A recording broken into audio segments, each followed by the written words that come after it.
Section Luna. RBP Ano. John Ardel Antonio. John Michael G. Atienza. Edmar J. R. Villones. Gilbert C. Castro. John Daryl D. Dano. Khalid S. De La Peña. Gilbert E. De Leon. Jaysar M. Echalar. Dominic A. Francia. Noli D. Heneblasa. Don Candido Gonzalez. Jericho A. Gonzalez. Adelbert A. Lazada. Charlie T. Umayo. Robert M. Macabante. Christian Dave Macias. John Mark C. Malaka. Efren Jr. P. Mananay. John Erwin Miana. Luis Jericho J. Mendez. Frederick J. Mendibel. John Paul Nazario. Jopet A. Obias. Emerald L. Odi. Iverson L. Kamay. Mihan Jumel M. Peralta. Michael J. R. Perasol. Kyle Marie S. Posada. John Anthony P. Silvestre. Melton D. Solteo. Renzel John B. Santa Barbara. Ace A. Tan. Jacqueline D. Apula. Kelly Rose B. Arevalo. Maribench O. Bolus. Mary Jane A. Briones. Pamela S. Clavo. Jolina F. Evino. Judiel Ann May A. Espares. Patricia Ann B. Felix. Marnette G. Gregorio. Pauline M. Halongkon. Hazel Ann A. Lacanilao. Michelle B. Legaspi. Raymaline G. Mancera. Ika S. Matson. Alison Mel C. Olano. Christine L. Orcana. Jessica May E. Pagkalinawan. Diana Marie P. Pario. Michelle P. Peñano. Rochelle E. Permaran. Ira May S. Poha. Alyssa Marie Ramos. Marinette A. Refugio. Cyril May R. Reyes. Christine Joy L. Rotulo. Donita Jane O. Santa Ana. Elka May V. Toreno. And RNG V. Veloso.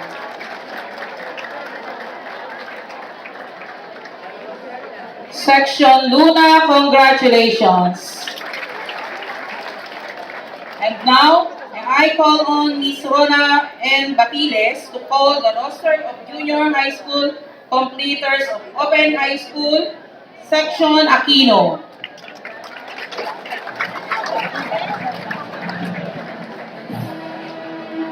Section Aquino. Daniel R. Cruz.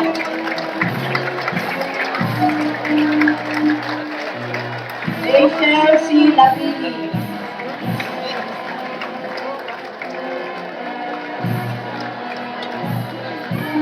Princess M. Malyari.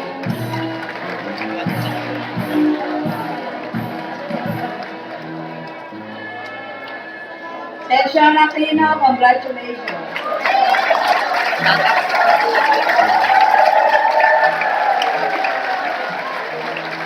No need to say a round of applause to all your junior high school completers. And congratulations to all of you. And now to read the message of the Deputy Secretary, Brother Armin A. Luiso, let us welcome Dr. Vilma B. Montemayor, Regional Education Supervisor. Okay na yan. Okay na. Gusto niya na tayo.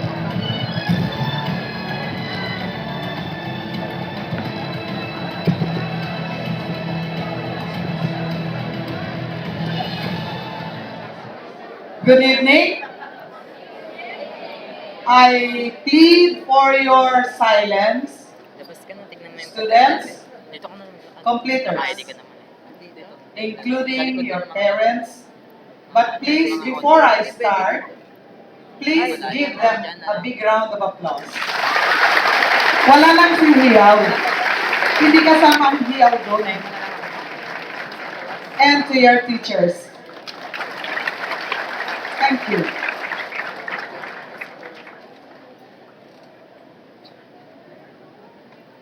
Before I begin, you have your program with you. Turn the first page and look for the message of our dear secretary.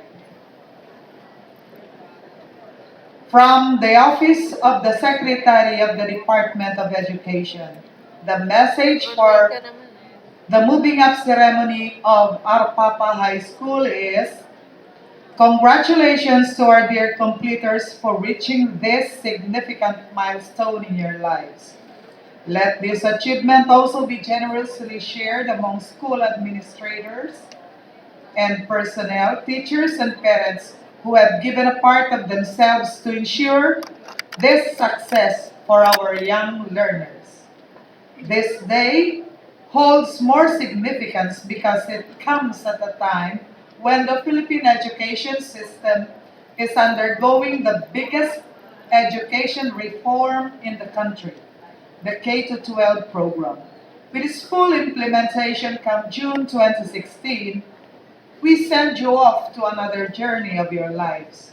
With our hearts filled with hope that we have given you the quality education you deserve, one that is inclusive, relevant, and holistic.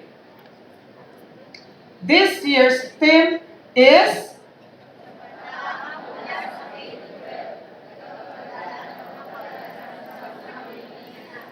reminds us of the youth's role in building a nation every Filipino deserves.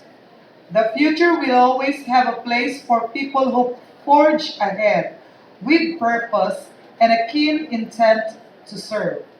In diversity, find opportunities to reach out and build bridges. In difficulty, the chance to be altruistic. And in challenges, reasons to learn and rise to the occasion. Our country needs completers who will commit to uphold and enhance the best of what it has to offer. citizens who are as patriotic as they are competent, highly skilled, and innovative. Dear completers, education is a continuing journey towards self-actualization. The world outside the four corners of your classroom is filled with possibilities and challenges, and they are waiting for you. As you move closer to your aspirations, let your moments of victory serve as an inspiration for others, and your moments of defeat be your motivation to work harder and to do more, not only for yourself, but also for our fellow Filipinos. For us in the schools, my dear colleagues, though I miss you, I have to be there, and may this theme remind us of the core reason of our vocation, to mold young minds into citizens who have a heart for service and a dream for the Filipino nation. Before I congratulate you, may I ask you a question? Who are going into senior high school? Please raise your right hand. Nakita niyo mga magulang, halos lahat sila. Narinig niyo yung salamat mga anak. Narinig niyo yung mensahe ni Congressman Cayetano. In all the days that I've been around the national capital region, monitoring the 16 cities and one municipality, evaluating, supervising each divisions, isa po ang tagig sa maswerte ang mga bata kasi meron kayong libreng edukasyon. Hindi na ninyo kailangan pa masyadong magpursige, magbanat ng buto para lang mapapasok ang inyong anak. Pwede naman yung naglalakad lang. Bakit kami noon? Milya-milya nilalakad. Makapasok lang. Kaya din nila yan ngayon. Kailangan lang i-push natin sila sa tamang direksyon. Mamili ng mga barkada. Yun lang po ang hili ko sa inyo mga magulang. Tulungan silang piliin ang kanilang barkada. Ituro sila sa tamang landasin nila. Oh, nag-react kayo agad. Di wow. Oh, di ba? Kasi pag mali ang barkada nilang napuntahan, mali ang kanilang landasin sa hinaharap. So, yan ang pakiusap ko, mga magulang, ituro sila sa tamang barkada, gabayan sila, huwag silang pabayaan na hindi nila tapusin ang kanilang senior high school. Ano man ang kahirapan ng buhay natin ngayon, lahat naman tayo mahirap kasi kung hindi tayo mahirap, nasa Treston tayo. Di po ba? Okay. Kaya tulungan ninyo ang inyong mga anak na ma-attain ang kanilang ambition. So again, congratulations to our completers. I wish you all the best in the future endeavors. Patuloy po tayong magsama-sama para sa edukasyon. Signed, Brother Armin A. Luistro, Secretary. Thank you very much, Ma'am Montemayor. And now, the moment to reap what one has sown has come. Those who labored more will receive medals of distinction. May we request the parents of honor students to come up to stage to give the awards to their children. They will be assisted by Dr. Montemayor and Mr. Alvin A. Balunes. 10th honors, Jerwin F. Gabriela.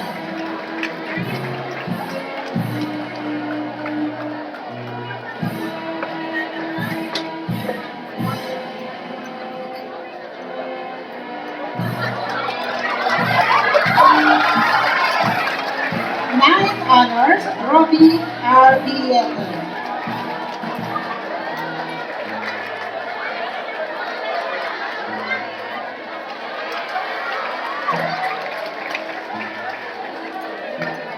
Eighth honors, Rosel E. Mingo.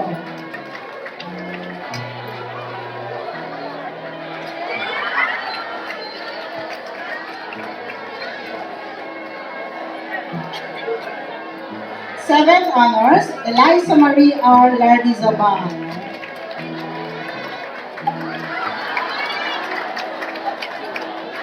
Sixth honors, Gwendolyn Ann A. Añano.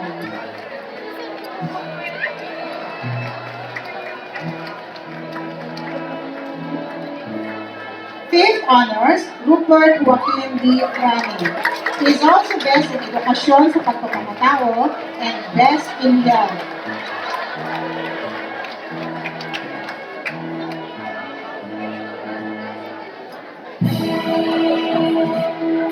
Fourth honors, Vanessa M. Valerio.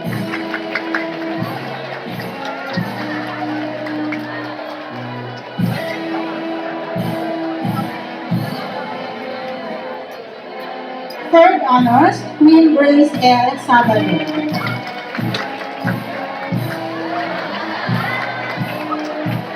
Second honors, Marvelyn J. Buni.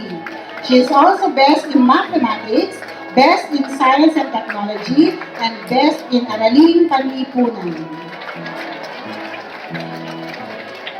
And first honors, Limar C. Barbado. He is also best in Filipino, best in English, best in arts, artist of the year, and outstanding student of the year.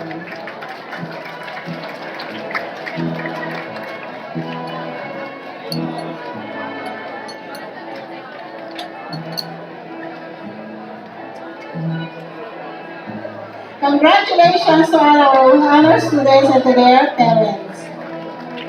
Let's give them a big round of applause. They deserve that honor. Thank you very much.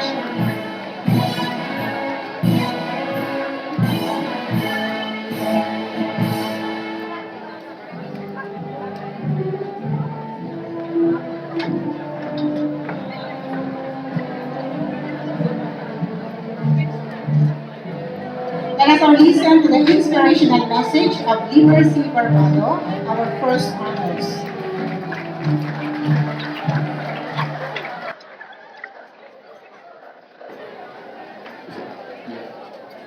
To our Honorable Dr. Benjamin Samson, and to our Honorable Dr.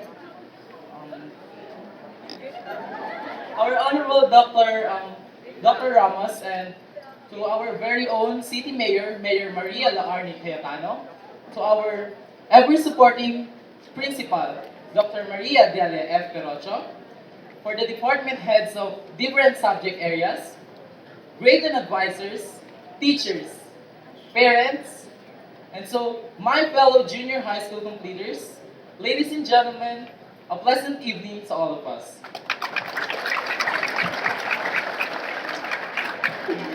I am very honored and flattered to stand here before all of you today for this very, very wonderful occasion. Not just because of the awards I have garnered, but truly because I'm a part of this truly outstanding batch. A batch that have achieved so much. A batch where everyone is very talented in different kinds of fields. With this, let me thank some of the people who made my achievements possible.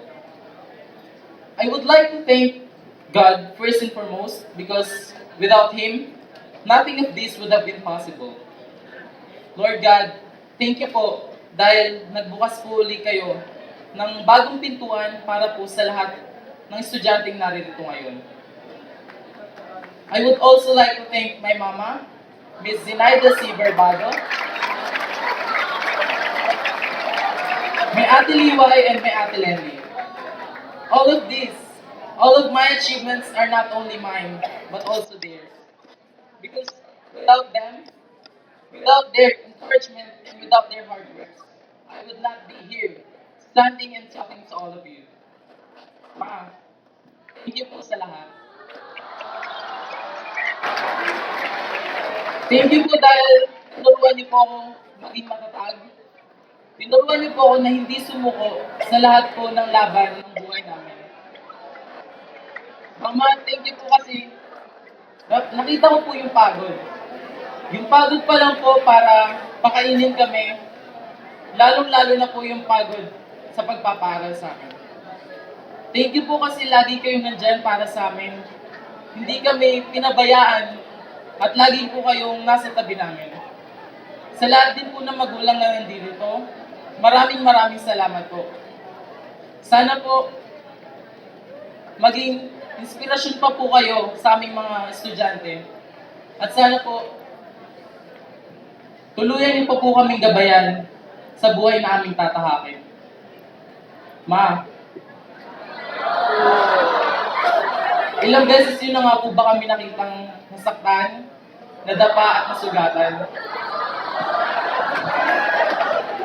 Pero sa lahat po ng pagkakataong yun, nandun po kayo sa tabi namin. Tahimik na nakikinig at nakikiramay. Ma, thank you po dahil tinuruan niyo po kaming tumayo sa sarili naming mga paa. Salamat po dahil ginabayan niyo po kami. Hindi na po ako ngayon takot sa dilim dahil alam ko po sa dulo na aking lalakbayin ay may liwanag sa aking patutunguhan. To all the teachers that I have had in my life, thank you po, Ma'am and Sir. All of you have contributed to who I am today. Although that I am far from perfect, but I know to myself that I'm a much better person now than the person I was back then. To my dear advisor, Mr. Alain Maravillas, thank you, sir. Thank you to you who discussed not only the lessons stored in your lesson plans, but also the lessons of life. Thank you for all of your sacrifices that lead us for this fruitful accomplishment. Maraming salamat po sa lahat ng payo, sa suporta, at sa paggabay po sa amin. Thank you po, sir. To Ma'am Helen Soriano, thank you, Ma'am, for always supporting me and for always being at my side when I'm having an art contest. To Ma'am Maria Agnaya, thank you, Ma'am, for always giving me inspiration when I need it most. For always being at my side and for always helping me to go past on my comfort zones. To Ma'am Nida Gumangan, Ma'am, maraming salamat po sa lahat ng paalala at sa payo. Napiliin namin gawin ang tama, hindi lang kung anong gusto namin. Salamat po sa lahat ng guro ko from grade 7 up to this moment po sa guro ko ngayong grade 10. Thank you very much po sa lahat. Sa lahat po ng payo nyo, ng pagpupursige, at sa lahat po ng pagod na inilaan nyo po sa aming mga bata. And so, to my fellow junior high school completers, we are gathered here tonight to reap more than the combined products of thirst, hunger, exhaustion, and sleepless nights we encountered for these exciting moments. But before all of that, bago kayo mag-post ng any Facebook status with several hashtags, bago kayo makipag-picture sa best friends nyo at i-post yun sa Instagram, bago kayo umatak ng basis sa Clash of Clans, allow me, at this moment, allow me to take these extra minutes of your lives to somehow be an inspiration to the youth who also dream and strive for the best.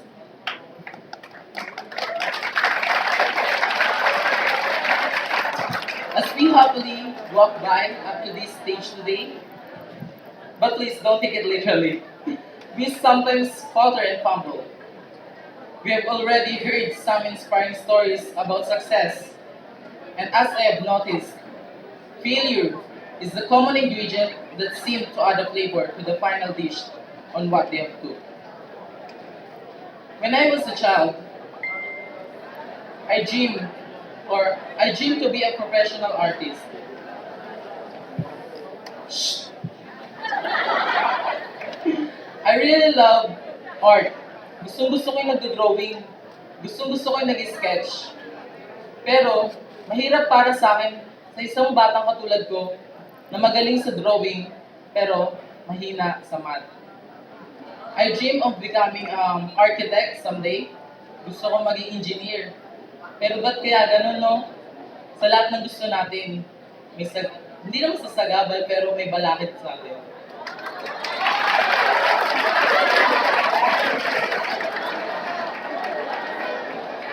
Sa lahat